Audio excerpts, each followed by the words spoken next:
My name is Sarah. Most of you know me as something kind of like this.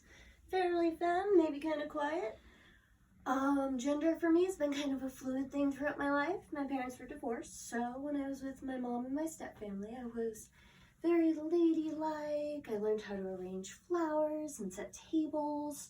I learned how to fence. And then when I was with my dad, we pretty much lived outside and camped the whole time. He kind of wanted a son, so I kind of filled that role and for him in my childhood. I'm going to kind of show you how we get from Sarah to Bentley and back to Sarah again. First, we're going to finish femming up Sarah a little bit. See, gender for me is one of those things that I don't really think exists. It always seemed kind of silly, but, you know, some people have really strong opinions about it. So first things first is off with the dress. My drag persona, Bentley Libido, prefers kind of more of a baggy but kind of dapper look.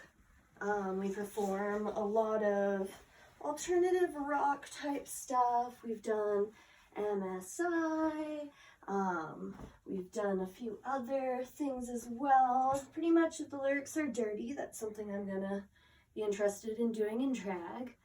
I've got it a little bit easier than the queens since, you know, all I have to do is kind of tuck my boobs into my armpits. I'm stuffing with socks today because we don't have tissues because of Corona.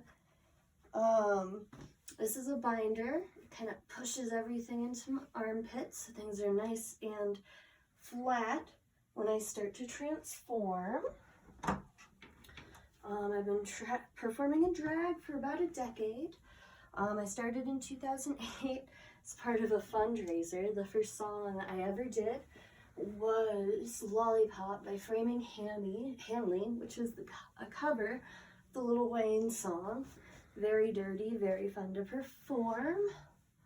I think the secret with doing drag is having some looser outfits and layering.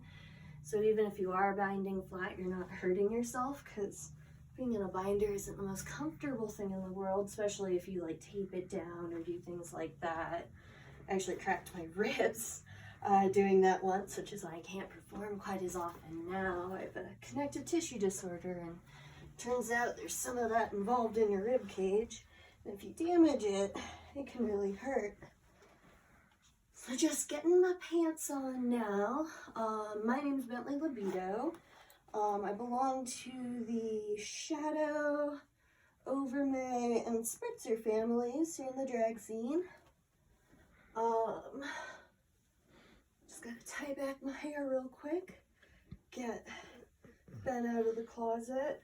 I do have other wigs, but they're harder to get to, so because I'm sheltering in place, this is the one I'm stuck with. I usually use it for some political satire type stuff. Let's see if I can get my bangs untucked from the top of my head. Get the lipstick off from the thummy side. Then I usually shade in my eyebrows a bit. I'm not going to do contouring or anything because I'm in a bedroom. And living room and bedroom drag is kind of a drag.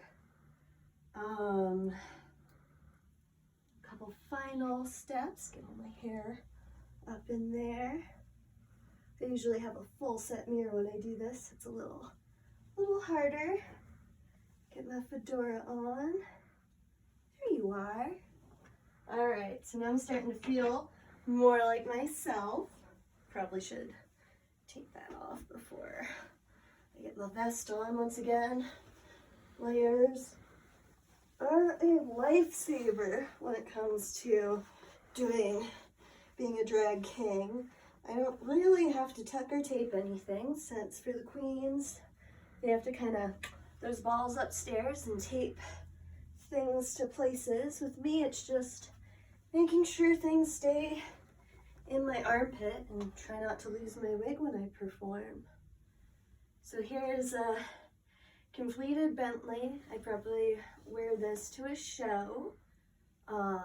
You kind of change your walk a little bit, have a little bit more swagger.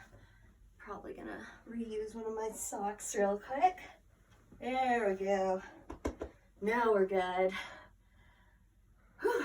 All right, this is hard to breathe because of aforementioned rib injury. I think drag, however, is really liberating. I like having a wig because it's harder for people to tell who I am when I'm not my persona. I just find it really liberating, comfortable. I feel exuberant and far more brave when I have my Ben shell on. A lot more likely to tell you some unsolicited opinions. And I don't know. The first time I performed, I was just kind of told that, you know, you go out there and you sink or swim, and I felt like I was flying. So gonna strip this off. I think the stuff I wear kind of more in my day-to-day is a balance between the two sides of my gender, at least a little bit of a better one. Get that off. Get my hair back. Now the binding, which I'm sure we're all curious about, fastens on the side here. Not all binders do, but I think it's a little easier to get it off if it's something you can reach a bit better. Whew, I can breathe, hallelujah. And now I'm back to the Sarah you know. I hope you enjoyed this little mini drag tutorial and a little bit of my gender journey. I hope everyone's staying safe out there. Have a good one. Bye.